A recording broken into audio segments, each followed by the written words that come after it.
बलूचिस्तान पाकिस्तान संघर्ष, इतिहास, संविधान और वर्तमान वास्तविकता 1947 2026। दक्षिण एशिया के भू राजनीतिक नक्शे पर एक ऐसा क्षेत्र है जो संसाधनों से समृद्ध है, लेकिन राजनीतिक रूप से सबसे अधिक अस्थिर रहा है बलूचिस्तान।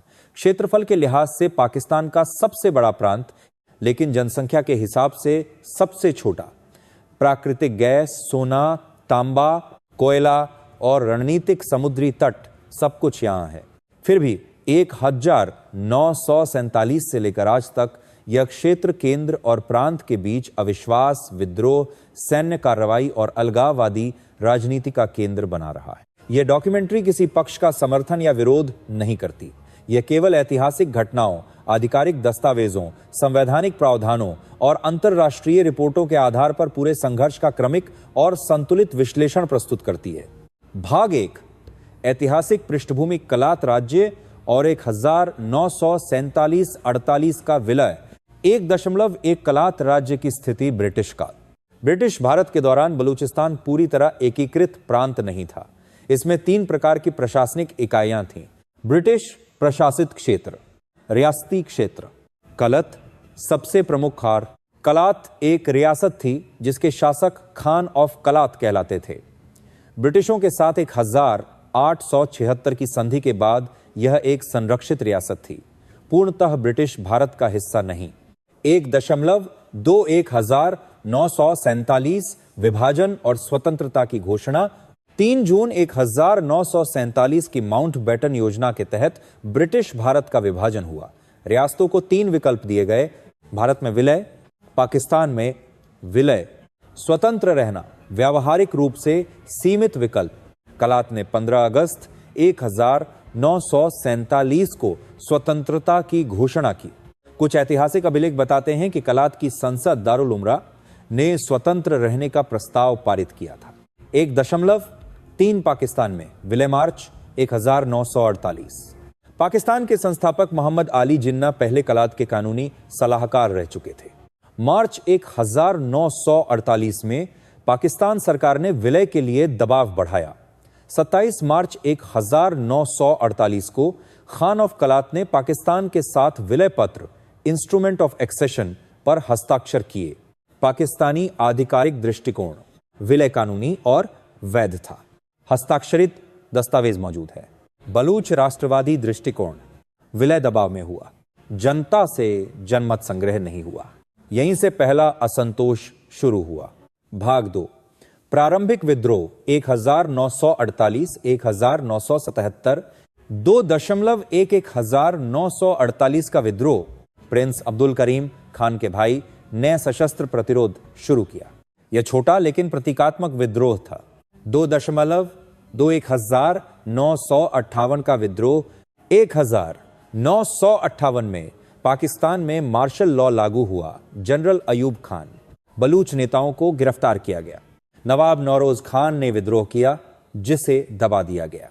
2.1962-63 संघर्ष, छोटे पैमाने पर गुरिल्ला हमले हुए। मुख्य शिकायत केंद्र द्वारा स्वायत्तता की कमी। 2.4 1973-77 का बड़ा विद्रोह। 1973 में प्रधानमंत्री जुल्फिकर अली भुट्टो ने बलूचिस्तान की निर्वाचित सरकार को बर्खास्त कर दिया।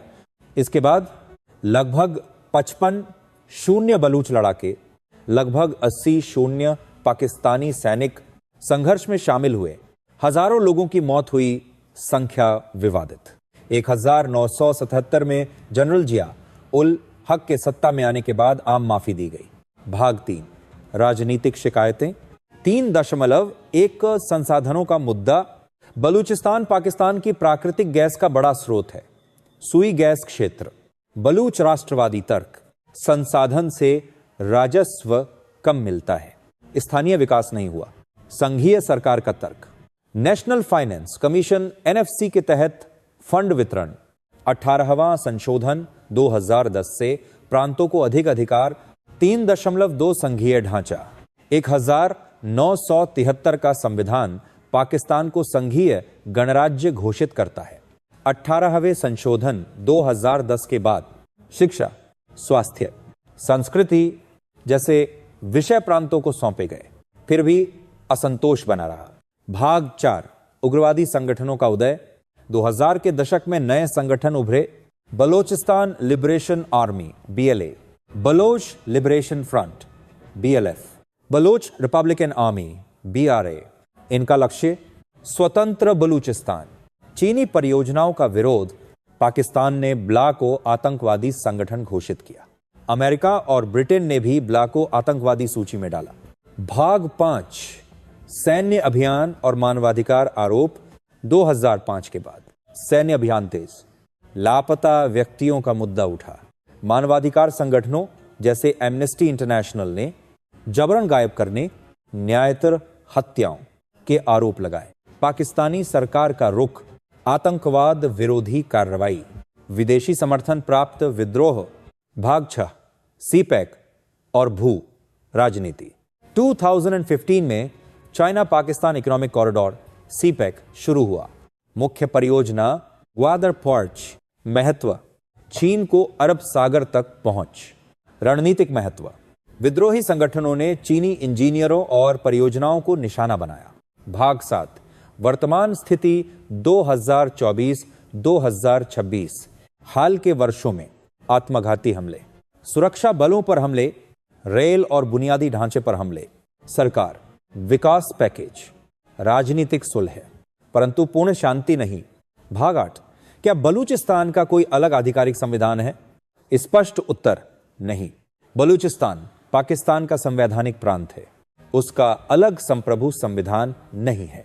लागू संविधान, कॉन्स्टिट्यूशन ऑफ पाकिस्तान। भाग 9, बलोचिस्तान लिबरेशन चार्टर क्या है? कुछ अलगाववादी समूहों द्वारा प्रचारित दस्तावेज।